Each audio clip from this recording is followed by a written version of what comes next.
Bonjour, Monsieur le Président, Mesdames, Messieurs les conseillers, chers collègues.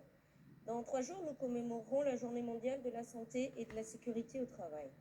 Depuis 2022, le travail dans un environnement sûr et sain fait partie des principes et droits fondamentaux au travail au sein de l'OIT.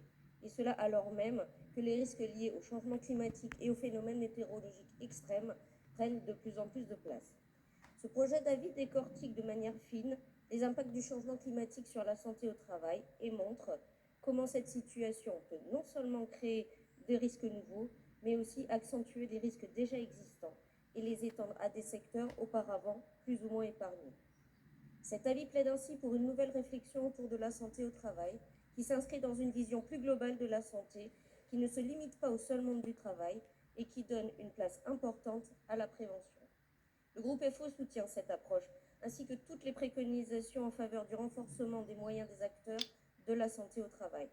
On ne peut pas avoir une réelle politique de prévention si rien n'est fait pour développer la formation sur ces questions, y compris celle destinée aux représentants du personnel, améliorer les systèmes de collecte et d'analyse des informations sur la santé au travail, développer la recherche dans ce domaine et voir ainsi comment faire face aux enjeux du changement climatique.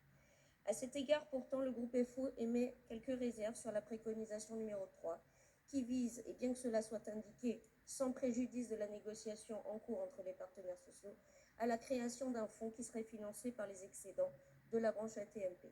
Attention à ne pas dévoyer l'objet de la contribution AT-MP. Le groupe FO pense également important qu'aucune politique de santé au travail ne peut réussir sans une implication forte des employeurs, qui doivent par ailleurs respecter des obligations légales pour pouvoir bénéficier des aides publiques. En ce sens, le groupe Force ouvrière salue particulièrement la préconisation numéro 7. Le groupe FO tient à remercier l'administration, monsieur le rapporteur, cher Jean-François, la présidente, pour l'écoute et la qualité du travail réaliste. Nous voterons, vous l'aurez compris, en faveur de cet avis. Je vous remercie. Et comme Jean-François, je nous donne rendez-vous lundi 1er mai. Merci.